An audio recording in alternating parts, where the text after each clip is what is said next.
করে একটা নেকলেস দিলে জাহ্নবী সেটা রোশনাইকে পরিয়ে দেয়। তারপর ছোটু রোশনাইকে আশীর্বাদ করে একটা ঘড়ি গিফট করে। সবার আশীর্বাদ করা শেষ হয়ে গেলে ছোটু বাদশাকে আশীর্বাদ করতে বললে তখন সুরঙ্গমা বলে আরণ্যকের আগে আশীর্বাদ অবিনাশ করবে। সুরঙ্গমার কথা মতো অবিনাশ রোশনাইকে আশীর্বাদ করে। রোশনাই প্রণাম না করলে বারবার করে প্রণাম করতে বলে সবাই। শেষমেশ রোশনাই পায়ে হাত দিয়ে প্রণাম না করে হাত জোর করে প্রণাম করে। এরপর আরণ্যক কাঁদো কাঁদো চেহারা নিয়ে রোশনাইকে আশীর্বাদ করতে আসে। রোশনাই কান্না করছে দেখে সুরঙ্গমা বলে এ বাড়িতে তো আর বরাবরের জন্য থাকতে আসনি, তাহলে এত কান্নাকাটি করছো কেন? তারপর আরণ্যক রোশনাইকে আশীর্বাদ করে। রোশনাই আরণ্যকের পায়ে মাথা ঠেকিয়ে প্রণাম করে। সেটা দেখে অবিনাশ বলে এখানে দেখছি তো সবার থেকে বেশি রোশনাই আপনাকেই শ্রদ্ধা করে। আরণ্যক সুখী হও রোশনাইকে বললে রোশনাই ডাক ছেড়ে কান্না করতে শুরু করে। পরের দিন গায়ে হলুদের জন্য রোশনাইকে সাজিয়ে আনা হয়। তখন আরণ্যক ওপর থেকে রোশনাইয়ের দিকে আধো ভেজা চোখে তাকিয়ে থাকে।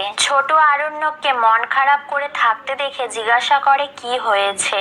আরণ্যক বলে কিছু হয়নি। ছোট বলে আমি জানি রোশনাইয়ের জন্য তোর মন খারাপ। তখন আরণ্যক বলে রোশনাই তো প্রথম থেকেই যখন থেকে এখানে এসেছে তখন থেকেই চলে যাবে বলছিল, আর ওর তো একজনের সঙ্গে অ্যাফেয়ারও চলছিল।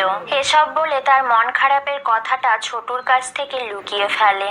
আগামী পর্বে রোশনাইয়ের বিয়ের সময় আরণ্যক বলে অবিনাশ সবাইকে মুখ দেখাতে পারবে না, কিন্তু রোশনাইকে একা তো মুখ দেখাতে পারবে। রোশনাই বলে আমি জানি উনি আমার কাছেও মুখ দেখাবেন না, তাই বাধ্য হয়ে আমাকে এই কাজটা করতে হচ্ছে বলে বরের মুখটা খুলে দেয়। তারপর সবাই দেখে যে বরের বেশে রাজেশ বসে আছে। রোশনাই তার মালা ছিঁড়ে ফেলে দিয়ে বাড়ি ছেড়ে চলে যায়।